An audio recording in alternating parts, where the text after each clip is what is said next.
بسم اللہ الرحمن الرحیم۔ ریاض الصالحین کی حدیث نمبر 9 عن ابی موسیٰ عبداللہ بن قیس الاشعری رضی اللہ تعالی عنہ قال سئل رسول اللہ صلی اللہ علیہ وسلم عن الرجل۔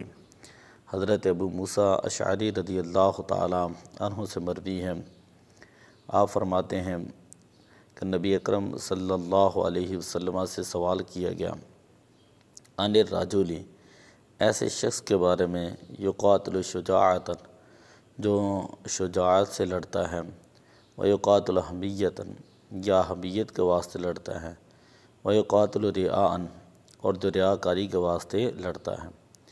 ای ذالک فی سبیل اللہ، کہ ان تینوں میں سے کون فی سبیل اللہ لڑنے والا تسلیم کیا جائے گا؟ فقال رسول اللہ صلی اللہ علیہ وسلم، تو رسول پاک صلی اللہ علیہ وسلم نے فرمایا، من قاتل لتکون کلمۃ اللہ ہی العلیٰ، کہ حضور علیہ الصلاۃ والسلام نے ارشاد فرمایا، جو آدمی لڑے اس واسطے کہ اللہ تعالیٰ کا کلمہ اونچا رہے، تو فہو فی سبیل اللہ، تو وہ فی سبیل اللہ لڑ رہا ہوگا، متفق علیہ۔ حضرت ابو موسیٰ اشعری رضی اللہ تعالیٰ عنہ، آپ کا نام عبداللہ ابن قیس ہے، مکہ معظمہ میں ایمان لائے، پھر حبشہ ہجرت کر گئے، پھر کشتی والوں کے ساتھ ہجرت کر کے مدینہ منورہ پہنچے۔ راہ میں خیبر میں حضور علیہ الصلاۃ والسلام سے ملاقات ہو گئی۔ حضرت عمر رضی اللہ تعالیٰ عنہ نے آپ کو 20 ہجری میں بصرہ کا حاکم بنایا۔ آپ نے احواز کا علاقہ فتح کیا۔ شروع خلافت عثمانیہ تک آپ بصرہ کے حاکم رہے، پھر حضرت عثمان غنی رضی اللہ تعالیٰ نے آپ کو معزول کر کے کوفہ کا حاکم بنا دیا۔ آپ حضرت عثمان غنی رضی اللہ تعالیٰ عنہ کی شہادت تک کوفہ کے حاکم رہے۔ حضرت علی المرتضیٰ رضی اللہ تعالیٰ نے آپ کو حضرت امیر معاویہ رضی اللہ تعالیٰ عنہ کے مقابلہ میں اپنا پنج مقرر کیا تھا۔ اس کے بعد آپ مکہ معظمہ چلے گئے اور وہاں ہی آپ 52 ہجری میں وفات پائی۔ میرات المناجی جلد نمبر 8۔ اس حدیث پاک سے معلوم ہوا نیک اعمال انسان کی نیت صالحہ پر موقوف ہیں، اور یہ کہ عبادت کے لیے اخلاص شرط ہے۔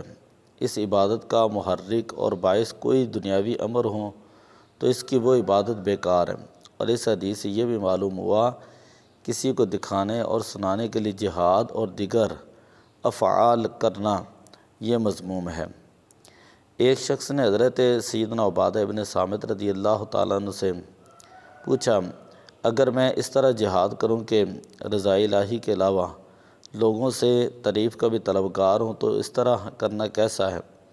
فرمایا، تجھے کچھ بھی نہیں ملے گا۔ اس نے 3 مرتبہ یہ بات دہرائی۔ آپ نے تینوں مرتبہ یہی جواب دیا۔ پھر فرمایا، اللہ تعالیٰ ارشاد فرماتا ہے، میں شرک سے سب سے زیادہ بے نیاز ہوں۔ تو یہ حدیث پاک جو آپ نے پڑھی حضرت ابو موسیٰ اشعری رضی اللہ تعالیٰ عنہ سے جو مروی تھی کہ نبی اکرم صلی اللہ علیہ وسلم سے پوچھا گیا، ایک آدمی شجاعت کے لیے، ایک آدمی حمیت کے لیے لڑتا ہے اور ایک آدمی ریاکاری کے لیے لڑتا ہے، تو اب اس میں سے فی سبیل اللہ لڑنے والا کون ہے؟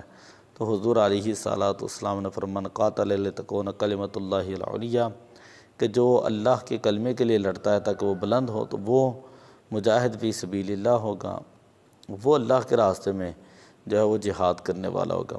تو اس سے پتہ چلا کہ اعمال کے ثواب کا دار و مدار جو ہے وہ نیتوں کے اوپر ہے، اور یہ ریاض الصالحین میں نیت ہی کا باب ہم پڑھ رہے ہیں۔ الصلاۃ والسلام علیک یا رسول اللہ وعلی آلک و اصحابک یا حبیب اللہ۔